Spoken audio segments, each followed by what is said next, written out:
We're tuning in for another episode of Fake That Radio Show. I'm your host, Andres, and I have my special guest for today. Tialauna. See, she didn't even let me introduce her. I'm sorry. Sorry again. You're right. I should be introduced. Yes.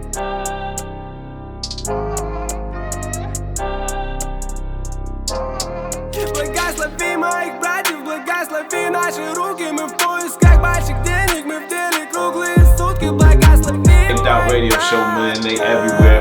Благослови моих братьев. Благослови моих братьев, благослови наши руки. Мы в поисках больших денег, мы в деле круглые сутки. Благослови моих братьев. Благослови моих братьев. Я скрутил себе потолще, я выдыхаю с Best jam I have ever eaten. Oh, wow. I have that as a testimonial. И не играй со мной свою роль. Со мной молодые братья.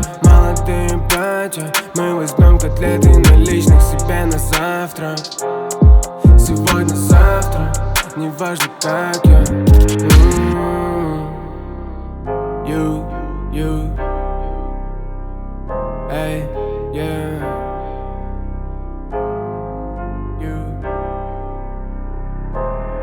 Благослови моих братьев, благослови наши руки, мы в поисках.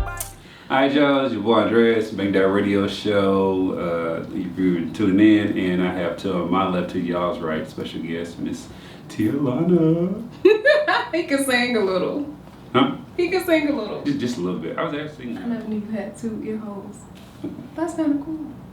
You know, I haven't, when she said talk about everything, you know what? I never knew. Oh, I forget. I haven't worn earrings in like a long time. When was the last time when was the last time you looked through your ears? Like in the mirror, like. I don't look at myself in the mirror like that. Why? You should. Well, you know, There's okay, a king so there is, and you know, like, okay, so if I like look at myself too much, then like, you know what I'm saying? Because I'm already like, you know, confident, and some people mistake that as arrogant, right? But then, you know, it just goes more and more or whatever. So I don't want, like, you know, some people be feeling bad and stuff like that because of the interactions or whatever. But anyway, I was about to. You can't be responsible for anybody else's perception of the world. That's That's true. their fault. That is true. That is their fault. Okay, I'm feeling myself, and if you're not feeling yourself and feeling me, it's something wrong with you. Yeah, you know, that's. It is. See, you get it. But yeah, so let's. Well, I'm sure we got chemistry, right? But this is our first sit down interview. So It's chemistry. Let's get into it. This is chemistry. Chemistry. She's drinking cook shop tea, by the way, y'all. Okay, so I might be acting different about it. It depends on how long this video is. I'm gonna try to be cool though. So let's start at the beginning, as far as what inspired you to want to be an artist. Oh my God, that's my favorite question. Okay. Well, of course, I've been singing my entire life, and I just couldn't stop. I used to get kicked out of class because the teachers couldn't stop me from singing. It was like, you gotta stop singing. And then I stopped singing for a little while and I started again. And then they'd be like, I told you to stop singing, I'm gonna have to call your parents. And then they turn my happy face to like the little yellow one in the middle. I'm like, because I'm singing? You gon' get it, you gon' get this right, baby, in July. You'll be better, you'll be on your grind. So then I start humming, they still kick me out. So Just I messed up. all the time. And it's like I couldn't help it. I was drawn to music. And so when I got a little bit older, you know, I started messing around, making beats and all kinds of stuff. I got in like performing arts camps and performing arts programs at school. And I'll tell you, like, music got me through. Well, I was in foster care for a good little minute. Because my How long? maybe like 8 or 9 years. I was about to care too. Wow. Yeah. See, I knew there was something like, you know, but we'll talk about it off camera. Okay, so you're drawn to music and stuff like that, and I know what music can do for you because that's what it does for me. As far as like, that's why I can't like escape it. As far as I have to be around music in some form or fashion, it's just like went from like, you know, creating stuff to like now creating platforms for music and, you know, understanding like I get and working with creatives, I understand y'all because I've done that or whatever. So at what point did you like want to go like, you know, professional? You know, I always felt like I was professional. I just felt like I was a professional that wasn't on TV. But I was like, I'm supposed to be on TV. Y'all just don't know it yet. Yeah. And when you see me, it might be a surprise to y'all, but it won't be a surprise to me because I feel like I've been here all along. So I was just following my heart. I wasn't taking any structured steps on, never wanted a record deal, I'll say that. I never wanted to sign to a label. Okay. Because it doesn't make sense. Don't make sense. It doesn't make sense, I'm sorry. But you know, one thing that I do remember and learning about you, right? I could tell that you wanted it better, more than some others. Even when I would watch some of your performances and stuff, just everything, the way that you carried yourself, the energy on the stage, the look, just I can tell you want this as opposed to others who like, you know, just haphazardly throw themselves into it. And that always has stood out with me. So, you know, I feel like I need this because have you ever talked to those people and you ask them, oh, what are you passionate about? And they're like, I don't have a passion. I'm like, yeah. What are you here for? How are you living? You know, music has always been my passion. It's always been my purpose. It's always been my ministry. You know, even though my dad was a pastor, so they didn't really like secular music. I just never cared. He would just have to take that up with God. And that's another thing. I can be a rebel, but most of the times I am sweet. I'm angelic. I'm loving and caring.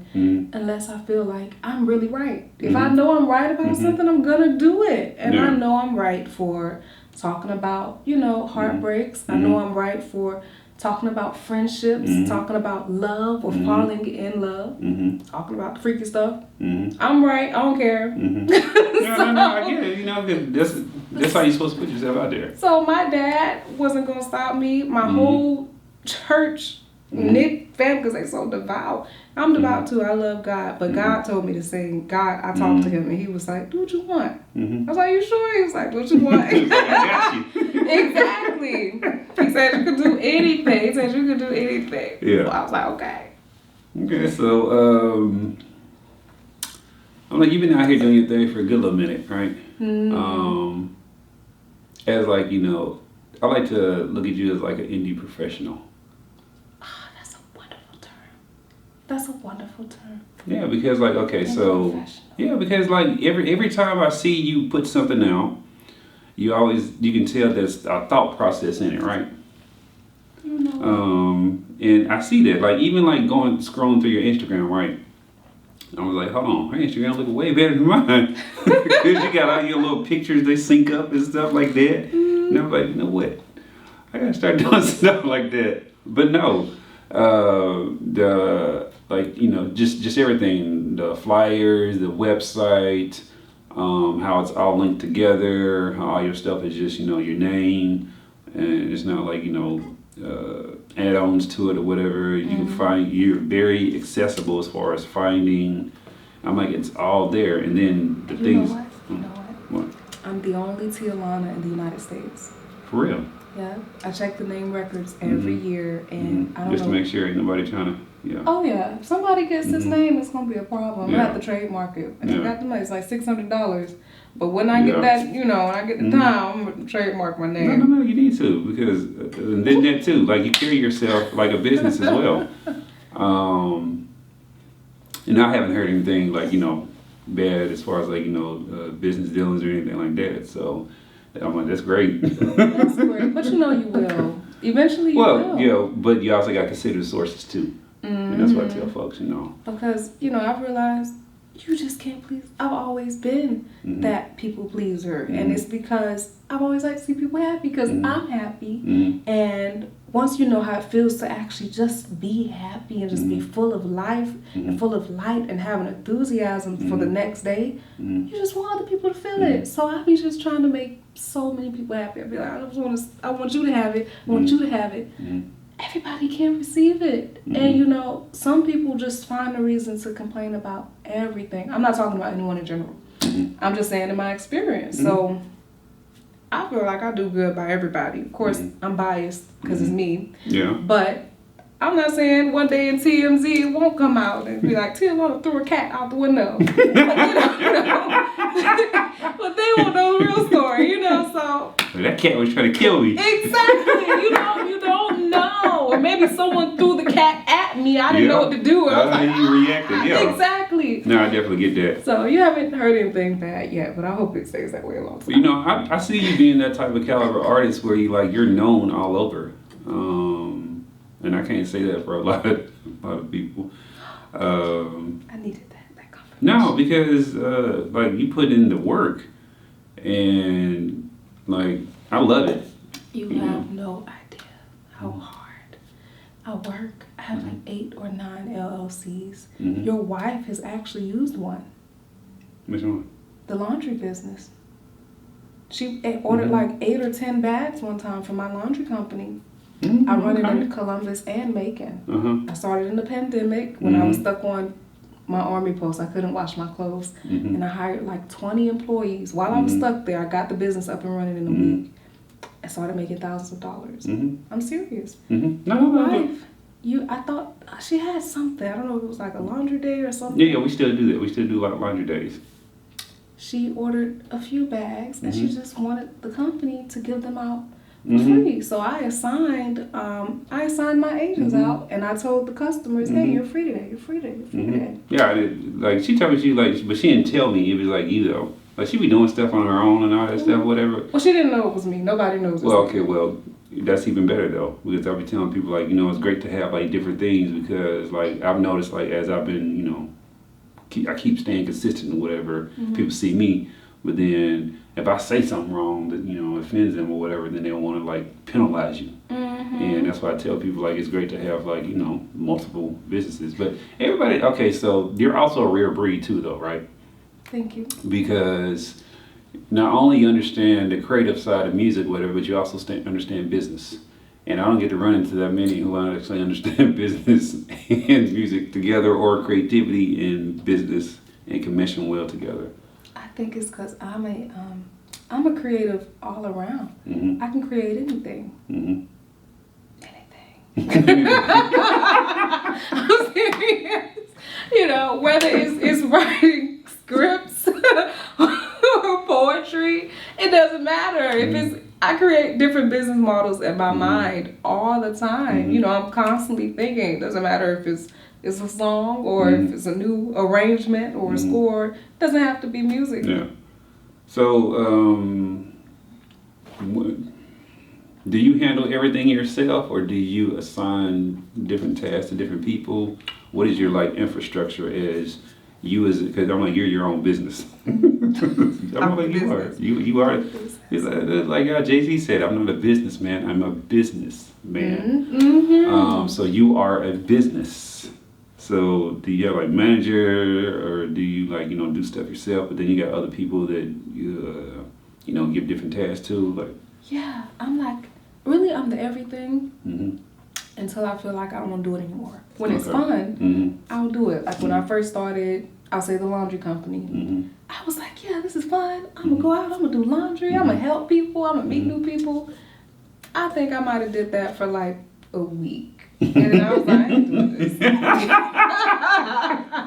I ain't doing this. Folding all these clothes. And then, oh no, they had all these baby bibs, and I don't have any kids yet. Yeah. I don't have, I'm single, I ain't got no kids. And one thing, I'm not finna be washing nobody's dirty drawers but mine, okay? So, I was like, let the employees do it. Okay. But I've never started a business with a loan. I've always started businesses where the employees pay me because I'm not paying the employees. So the way it works is, let's say your wife, so she put in like 10 bags and she paid maybe $250 or $300. The order goes straight from her when she put it in to the laundry agents. And then it automatically sends about 40% of that to their bank account. Gotcha.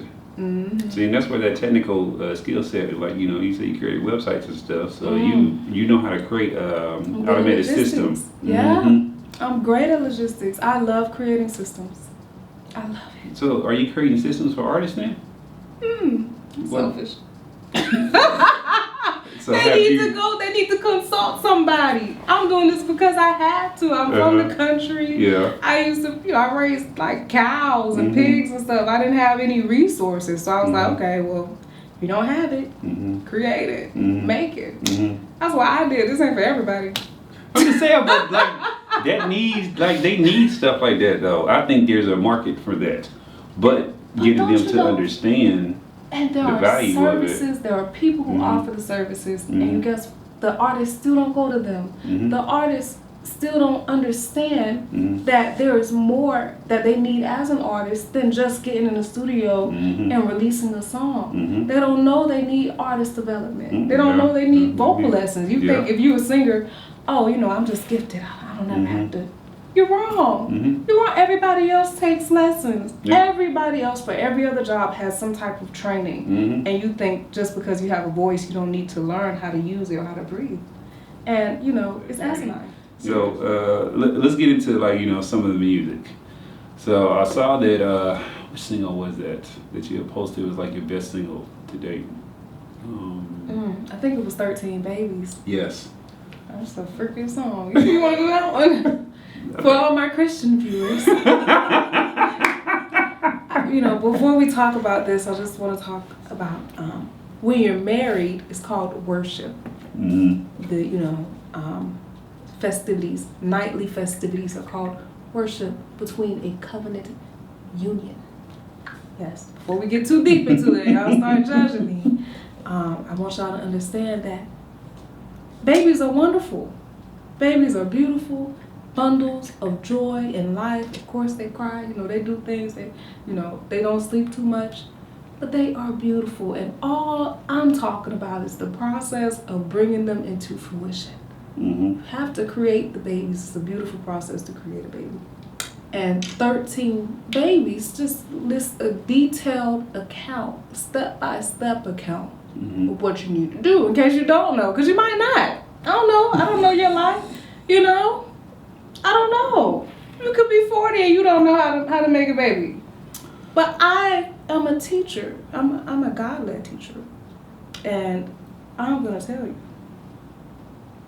If this is the song he wants to interview, we could change the song. It's not too late. No, I brought it up because, you know, you say it's your most successful song. So I wanted to, like, was it the fact, why do you think it's your most successful song to date so far? Oh, I rigged it. You rigged it? I rigged it. I took a snippet from a movie, and I was like, I wonder if I just put my own song. You know how normal scores are. I wonder if I just mute the audio of this clip and put my own song, what would happen? Went viral. And that made the song go viral. Okay. So I uploaded to YouTube. It was a Tyler Perry movie. It's on YouTube. I didn't even put the name of the movie. I just said best sex love making scene ever in all caps. Okay. Viral.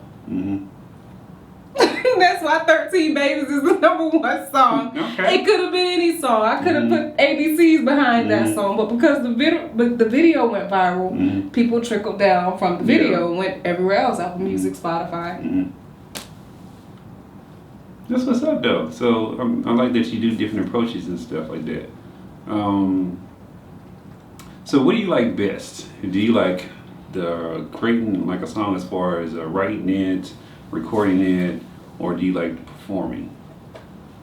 That's a good question. Depends on how I feel. Okay, so Depends on how I feel. Because if it's a true story song, then it's less of an enjoyment. It's more of the same way a smoker needs to go out and take a hit, or the same way an alcoholic needs to, they feel like they need that next drink. When I'm really stressed out, or depending on the situation, could be a breakup, could be something that just rubbed me the wrong way. I'm like, gotta get this out. And then I'm whole again. So I might write 5 different songs on the same subject. Actually I wrote like a few last week, but I didn't want to put it out yet because they're gonna know exactly who it's about. Because it's too early, it's too fresh on the situation. So I gotta stagger it. I have to do that all the time when I'm writing a song about something somebody did. Because they're gonna know. No, I get it. I definitely get it. But I want to actually ask the question. I hate drifting off. So if all is well and I'm just writing the song just for fun, just for a creative outlet,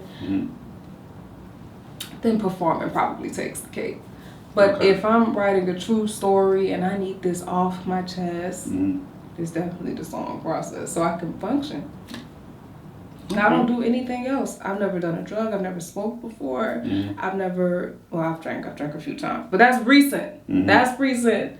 Music has always been the outlet. It just always has for everything. For even like childhood trauma. So that's my go-to. That's my ibuprofen. Nah, I get it. So,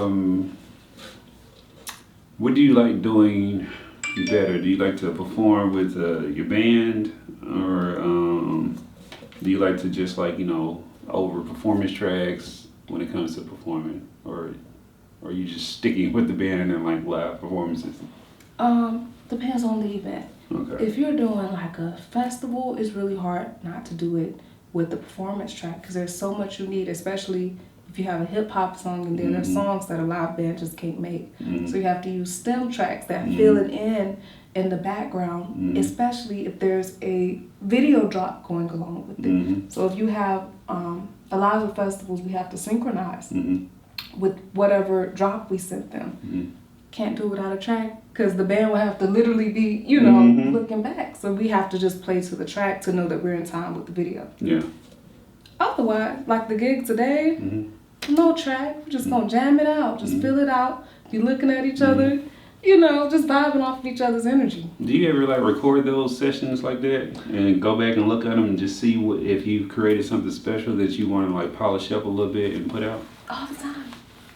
I can imagine that you probably have I got a 5 terabyte hard drive in there or whatever, and all the stuff you be doing. I'm sure you probably got a few of those just filled with stuff. Yes, and then I do everything. I record the band, I hook everybody mics up, I take all the tracks, I mix them, I master them, I add effects. If I need to change it around, if I need to make the trombone turn into an electric guitar or whatever, do what I need to do to make the actual song come to life. Then I put those on BeatStars.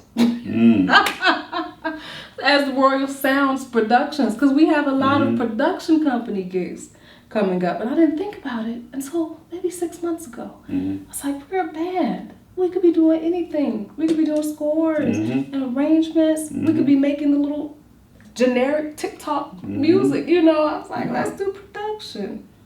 So you would be surprised. You're doing a lot. So yeah, I'm like, you just said you set up all the mics and stuff like that, and the recording, and when it comes to the band and all that, and the videography and all that stuff, and editing and things. Yeah, but do the videography. It's like, okay, so what you getting there 3 hours before to make sure everything's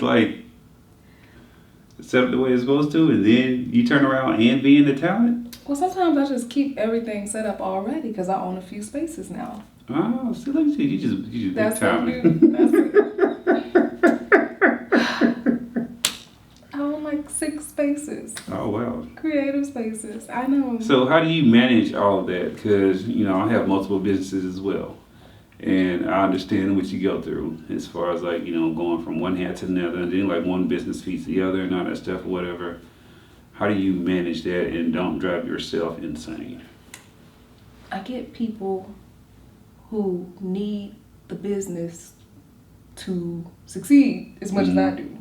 Because let's say if we're working at McDonald's together, and I'm just, I'm the owner or whatever, but I'm paying you $60,000 or $70,000 a year, which it's probably not realistic for McDonald's, but I think managers make something like that. They might. Well, you're gonna be much more apt to want to help a little extra more, clean a few more tables if needed, if I have to step away for a few months, because you're like, well, my check depends on this, on this business model working.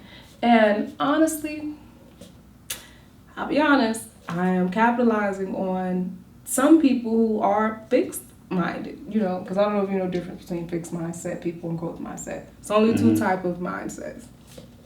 Fixed mindset people, and no shots at y'all, but fixed mindset people feel like they have to do everything the way they're told to do it. They cannot deviate. If someone says you must work this job for 40 years or whatever and you have to get retirement, that's just the way you do things. Or you must go to college, that's the only way you'll have a decent life.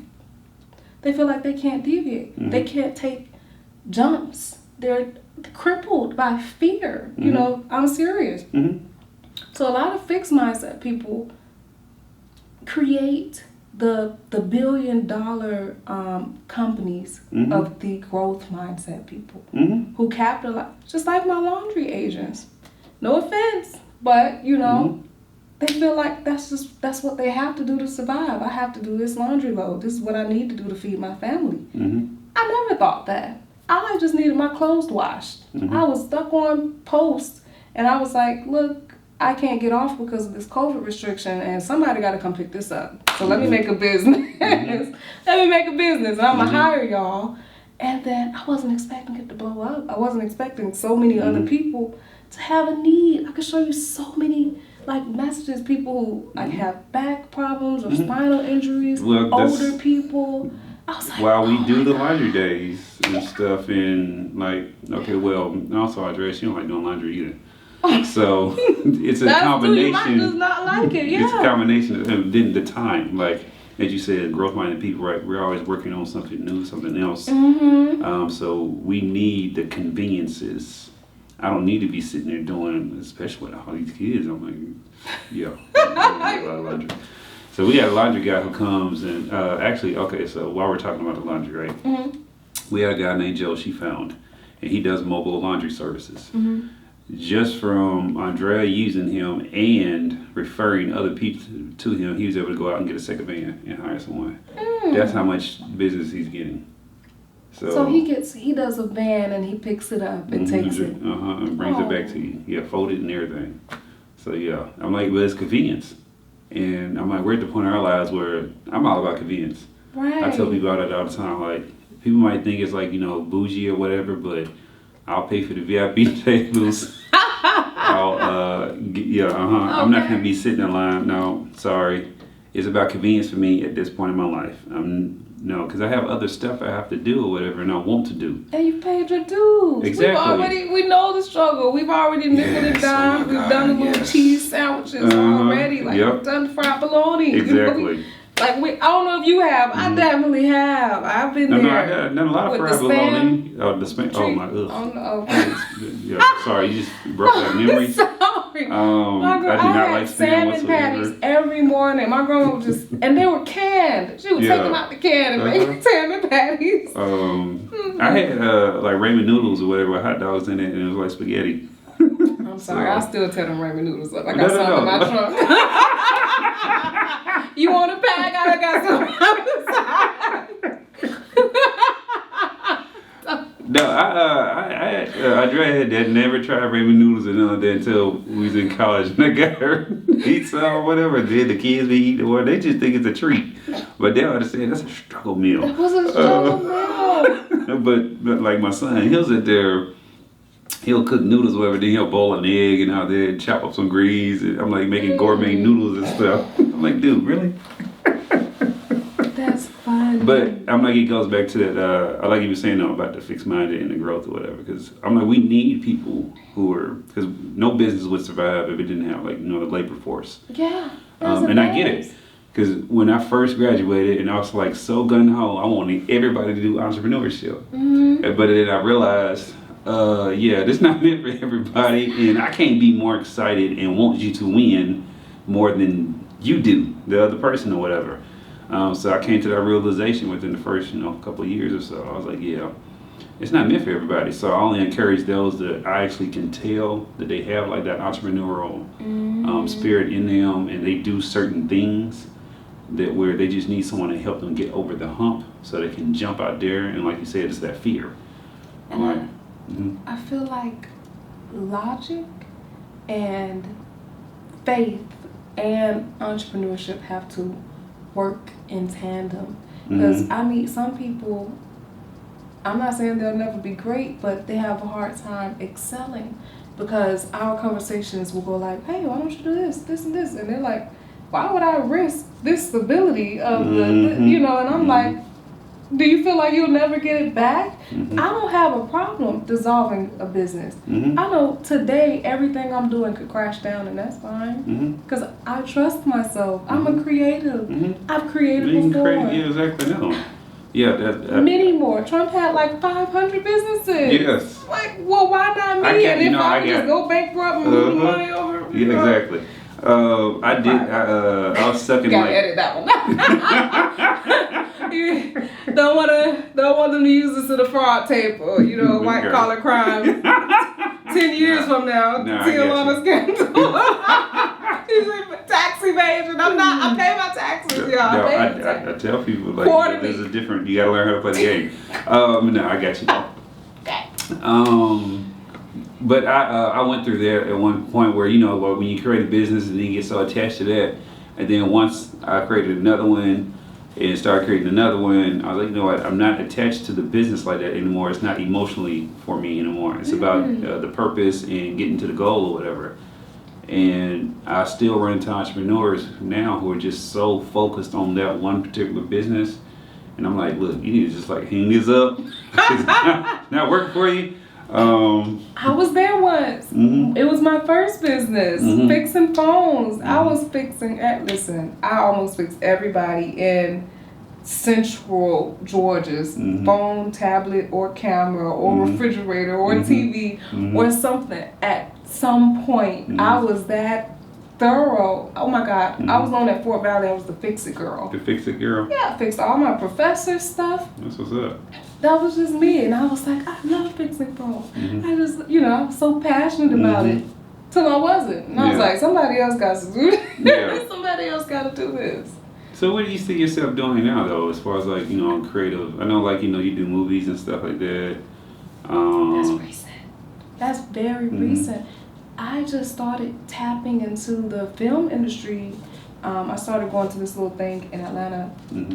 I think it's called Greenlit. But I've only been twice, but it only took those first 2 times to meet like 20 different powerful and influential producers, or EPs, they call them, directors, hundreds of actors. I don't know why it's so populated, why it's so dense, like with actors. Like everybody wants to be the actor. Well, people don't think about the other roles that they can play within like the industries that they want to get in. It's like, okay, I want to be an artist or whatever. Well, maybe you don't have the chops to be an artist. Maybe you have a chops to be like a videographer or a photographer and work within still the music industry and like, capture the best footage or capture the best, Or teach theory. You can be a professor. With that too. So, people, they see the limelight. Like, y'all, okay, so there would be no industry without the artists and there would be no artists without the industry. And because y'all are put out as the final product, people don't think about all the other roles that comes before that helps pushes you, out there. Yeah, everything. So. The stylist, of course, Yeah, I'm like, there's a lot. So, I'm just going to. I was thinking about something, then I just lost that thought. It's okay. It'll come back later on tonight. Yeah, exactly. But hey, this is what I want to do. Hey, send me a video of you answering this. And I'll be back. I have to find a red wall somewhere. Be like, put my clothes back on. Green screen it. Well, not actually the green, but well, you know, he was part in there or whatever. But yeah, that would just show him great. You know that. That's so funny. Yeah. So what do you see yourself like accomplishing this year? Because I'm like, you do a lot and you've done a lot, but I know that you want more.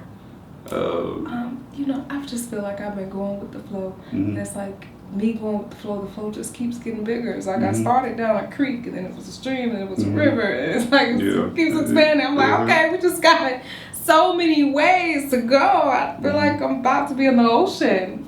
You know? I feel like I'm about to just be in the ocean and just have like the full view. I'm sorry, I use a lot of metaphors. No, I get it. Have a lot of figurative language, you know. I get it. But that's where I am. My years kind of run together because I try to tell time by the year or by the periods, but it just never works that way. I'm like, if I'm gonna do something, I just gotta start it today. I have to start it today. I'm not gonna wait till Monday. I'm not gonna wait till 5 o'clock. I'm not gonna wait till I take a nap. I'm just like, let's do it. I'm a runner. I'm a jumper. Yeah.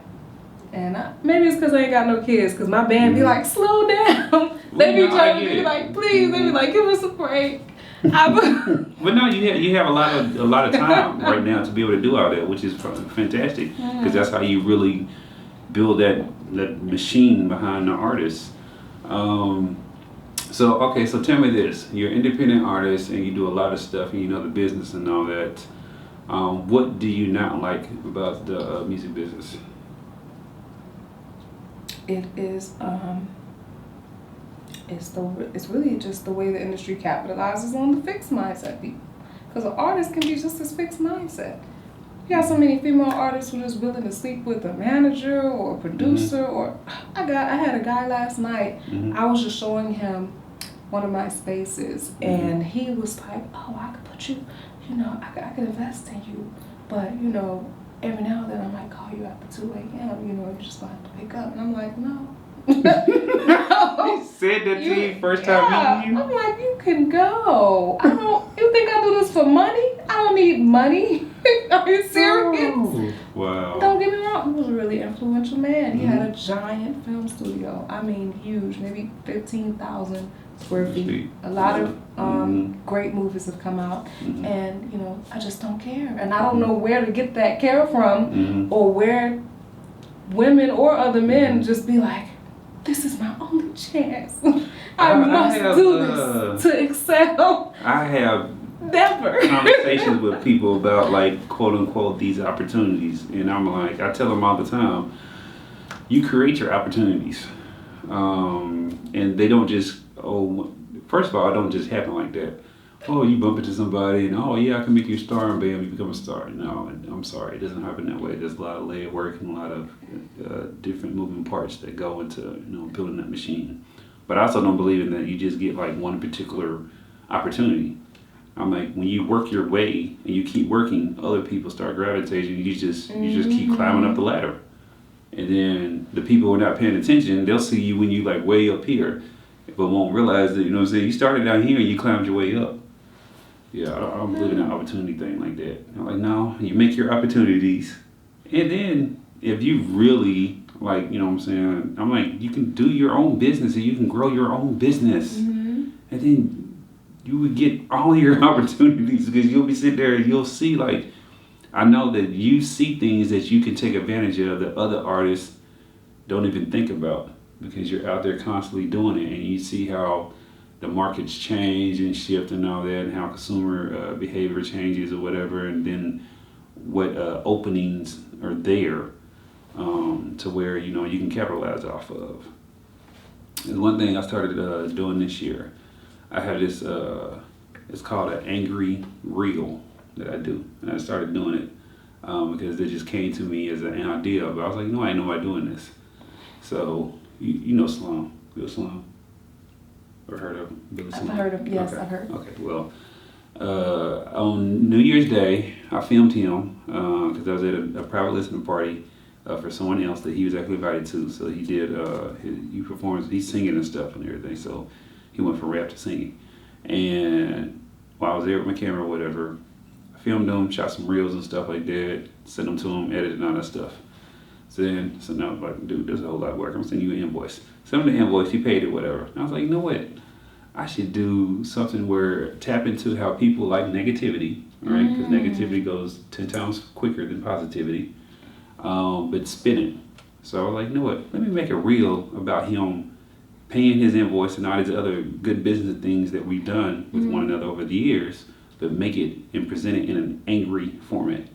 I'm so mad. I paid all my. Yeah, I was like, who out here paying these bills and stuff like that and paying them on time and blah, blah, blah. And, you know, just doing good business. And I did it that way. I posted it. Oh, man, just people was like, they were laughing at it, hilarious. They got stars sent to me and everything, people commenting and all that. So then I saw the reaction, so I started doing like a series of it. So I'm like on my 8th or 9th one or something like that. So I'll post them every couple of weeks or something like that. But no one else has done anything like that, especially in this area. How often do you make them? Well, I make them with people that I like, first of all. Well, make them for people I like. And that I've had like really good positive interactions and stuff with, and that I can tell are like really genuine good people and who will do good business. Everybody doesn't get one. So it's very selective. Exactly. But yeah, I'm gonna show you some of them when we get done and all that. Okay. There was something else. Oh, okay. So I remember you during the pandemic you did the thing where you playing artist music. Yeah. The reviews. Do you still do that or? I stopped because I just didn't have time for it. It was fun though. It was really fun. I heard so much music. I connected with so many artists. And I made a lot of money. Hey, I like that's a win-win-win. It was. I started doing products. I put it on Fiverr. You know, people were being like, try this software and try this soap, try this. And I was like, okay. $200. $200. It itched a little, but $200. Yeah, so that was a good time, and I probably would bring that around, but I can't be the reviewer. And people have to understand that you will never be a millionaire or a billionaire if you're doing all the work. Because we only have so many hours in the day. Exactly. And so the way, what'd you say his name was, Joe? What the VR? The laundry? Joe, yeah, Joe. The way he does it, that's a great concept for him. But when he's gonna run out of time, there's gonna come ahead where he has too many customers that he can do it within a day and still be able to function as a human being. That's why I can't do the laundry. Everyone else can do it, but I really just love music, and all the businesses I have are just so that I can do music. Yeah. Cause I've tried the workforce. I tried Ingles. I tried Circle K. And when I was working, What did you do at Ingles and Circle K? Ingles, I was bringing up groceries. Okay, you was a cashier. I was the best one. I've always been employee of the month. I have the best customer service. I could imagine like you just sitting there talking and singing to people while you bagging and all that. And I was singing like, people happy birthday, throwing business cards in the bag. Exactly. Walking to Walmart, I did that when I was at, not singing, but I did the business cards and all that, and I did CDs and stuff when I was at Old Navy, when it was in the mall, at Macon Mall.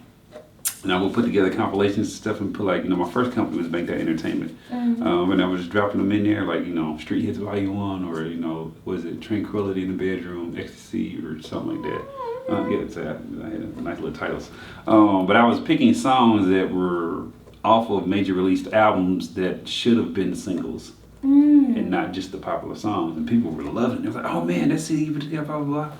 And as I was doing it, like I'll ring people up, like, hey, I got the CD, you listen to bam, right there in the bag, and send them out there with it.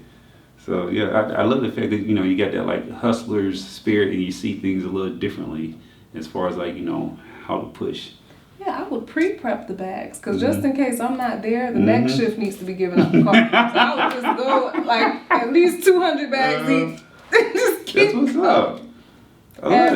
Once my clientele built up, I was like, well, I don't need this job anymore. Exactly. Well, that's the whole point, though, is to, you're doing it So it's like the dude that I don't know if you saw that news article. He was putting his mixtapes in the McDonald's Happy Meals. That's funny. Yeah, it was hilarious. He was working there and giving kids. Yeah, it was hilarious. That is funny. No, I could imagine those kids going to school like, kids yeah, from somebody all reported over, or whatever. Like, how you like stories like that? I can't really get mad at being intuitive. But like the fact that they go report him and all that, and I think he got like fired or whatever. I was like, man, really? Y'all should have.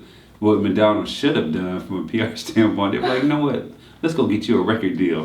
And then, you know what? People were like, oh, you know, McDonald's, blah, blah, blah. It would have been great PR. I think they handled the situation. Listen, McDonald's might have, when you have a mind like that, the job doesn't stop you. Wherever he is, he might be putting mixtapes in people's lip gloss somehow. He's putting them on windshields still. He's sticking them in your tire or your muffler so you can't leave without sticking it out.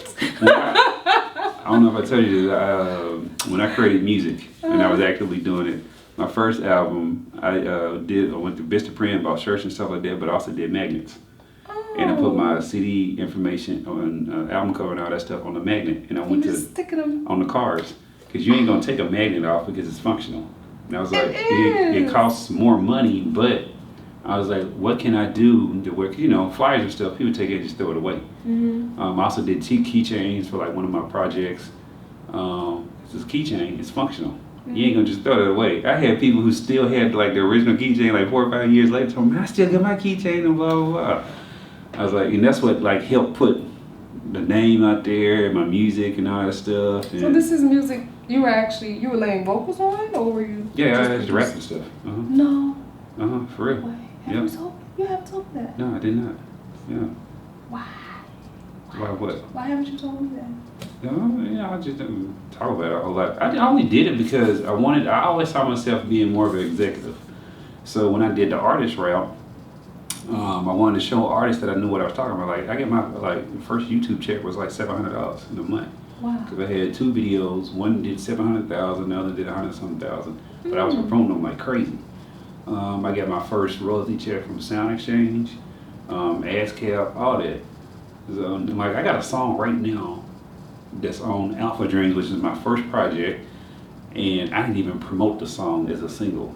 And it's been streaming like 2,000 some times a quarter on Spotify and Tidal and all that. It keeps appearing for the last 3 quarters of distribution. It still appears on my statements. So that was basically your way to say, here's proof. Exactly. I know what I'm doing. And that's important. Do you know how many artists, they'll contact me. They'll say they're managers or they're investors or they're marketers. And you go to their profile and you see they're an artist also. And they're getting like 2 views. I'm like, why would I trust you? Why would I ever? I'm doing great. I'm okay, thanks. Exactly. Like the person should be able to take you to the next level, not, you know what I'm saying, anything you can do already. But again, people, I think some people just trying to either break their foot into the door or whatever, or they have these delusional ideas that they think they could actually do something, or they don't match their results. Like they should be going to like new artists, not artists that are established and just building their way up. I'm like, I would expect them like someone straight who has never put out a song or someone that, okay, go to that type of artist. Don't go to somebody like yourself. I'm like, because you release music, you book shows and all that stuff. I'm like, you've been at festivals and all that. And I'm like, and plus, I'm like, with your brain or whatever, I'm like, you know how the business and all that stuff works. And you know how to work it like a business, so.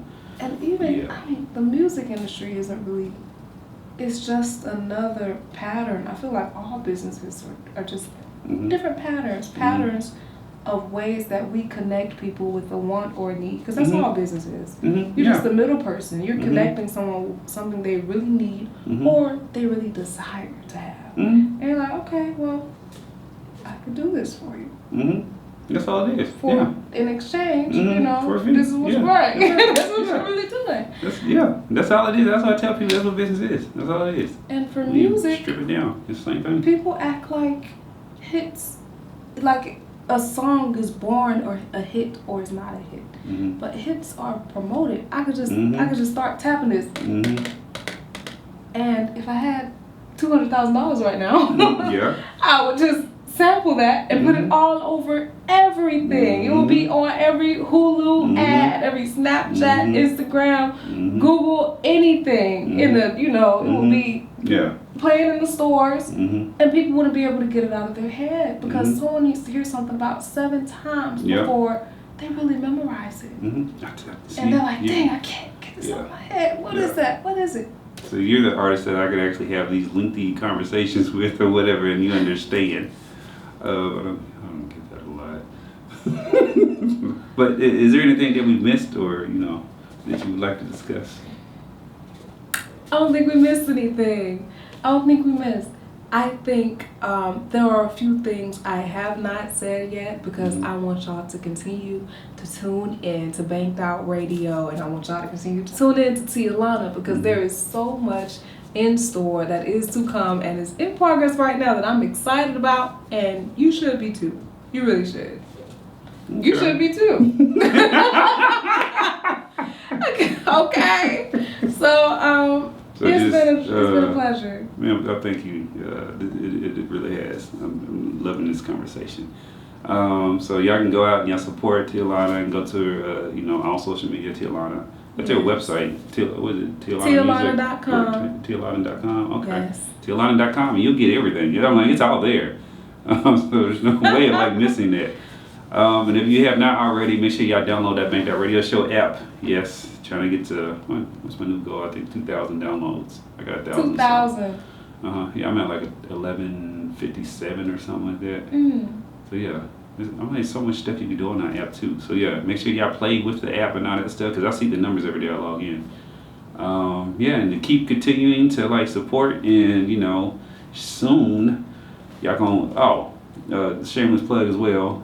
If you need to learn how to monetize your platform, y'all can go to BakedOutRadioShow.com and go to /shop. That class is on there. You log in, download it.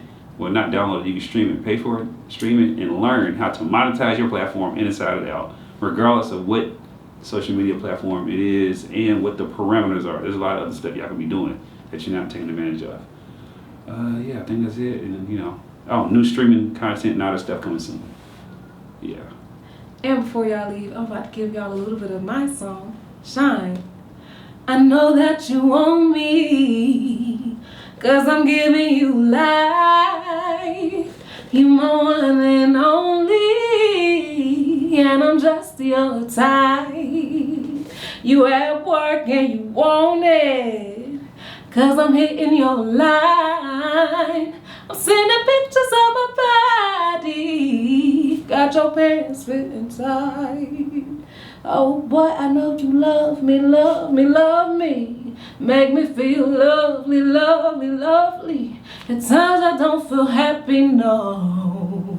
With you it isn't much. So baby, just shine.